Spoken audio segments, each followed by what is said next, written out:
Hi, Nithyananda.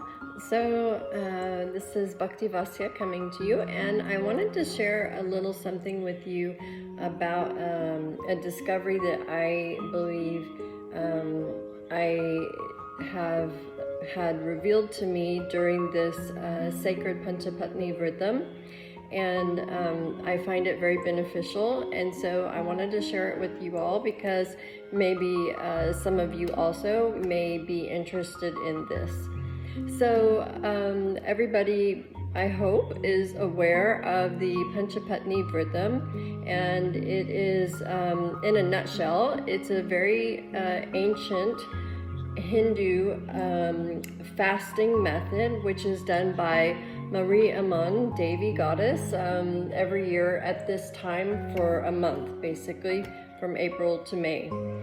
And it is, as Devi herself is purifying, she is purifying Prakriti, which is, earth, and all that is within. And so in order to partake alongside this sacred Vratham that is done at the actual temple for Devi, Swamiji has initiated us into following this fast every year for like 6 years now. And it's also related to the science of Kayakalpa. And I wanted to share something with you that I am finding very beneficial. So for me, I'm just gonna dive in. So for me personally, I don't take a lot of lentils and beans and grains. I did a mucus-free diet for several years.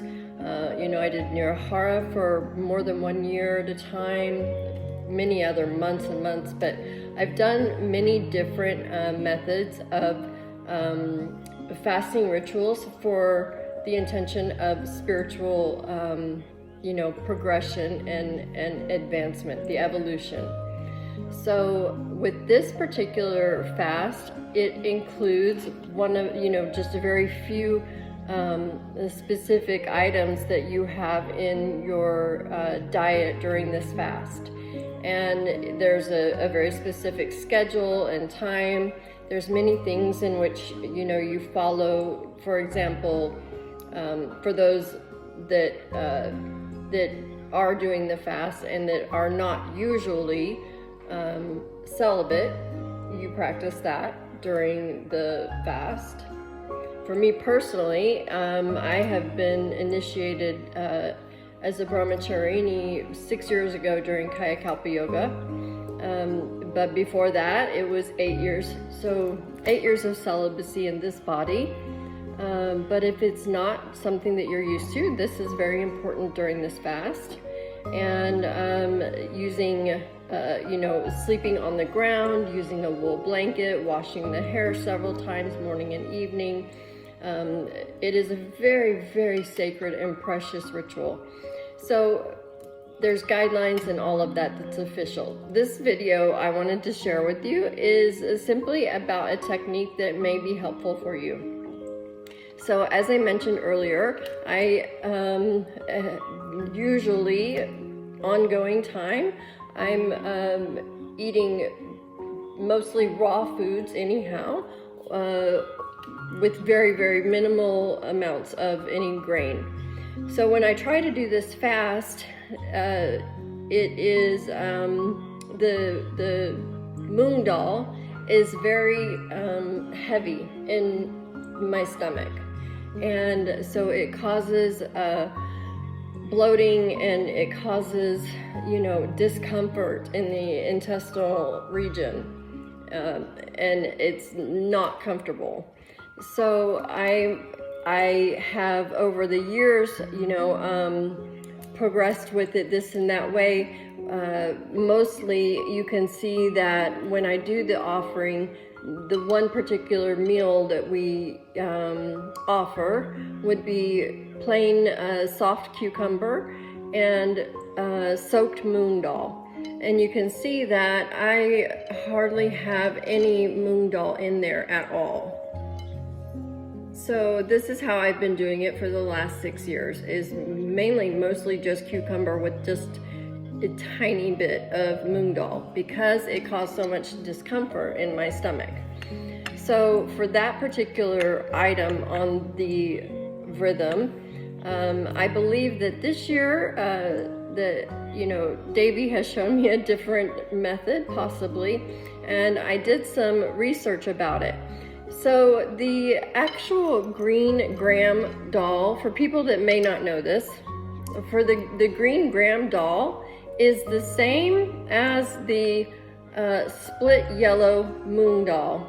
However, this green has the husk, okay, and it's the whole bean. The yellow that we see is the split, and it's already been removed the green husk also.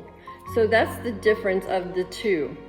Now, if you take these whole green gram moong dals, and if you soak them overnight, then they get very soft.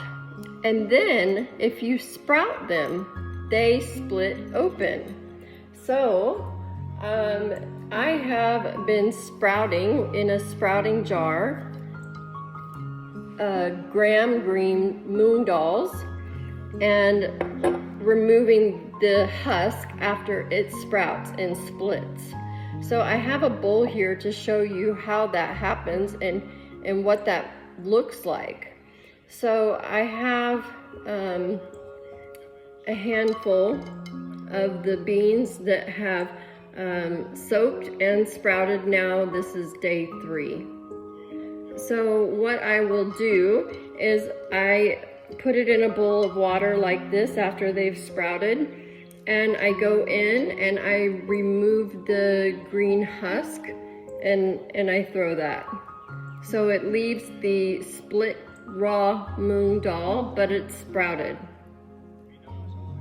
So this is what I do. It takes a little time, but this is for many days. It's worth it. So you can see now I have the yellow moong dal split, but it has sprouted.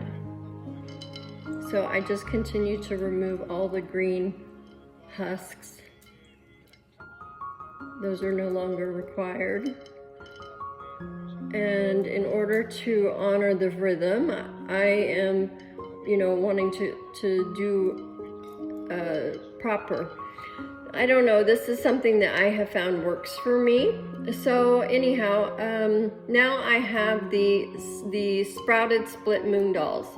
And this handful alone, 1 small teaspoon of this alone, actually has a lot of benefits that you won't get in just the raw split moong dal. So I want to tell you, the sprouting process actually breaks down the carbohydrates and proteins into a simpler form, making them easier for your body to digest. It has enzyme activation, which increases the content of the enzymes like amylase and protease in the moong dal, which aid in digestion of the carbohydrates and proteins. They make it much more absorbable for your system.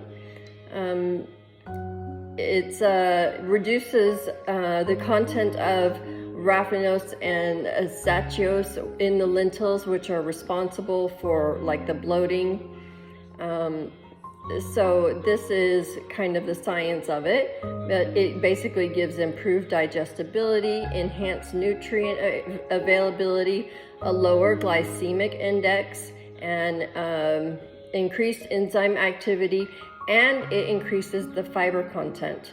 It's richer in antioxidants and the enhanced vitamin content. Better protein quality. Sprouting improves the amino acids, making it a complete protein source.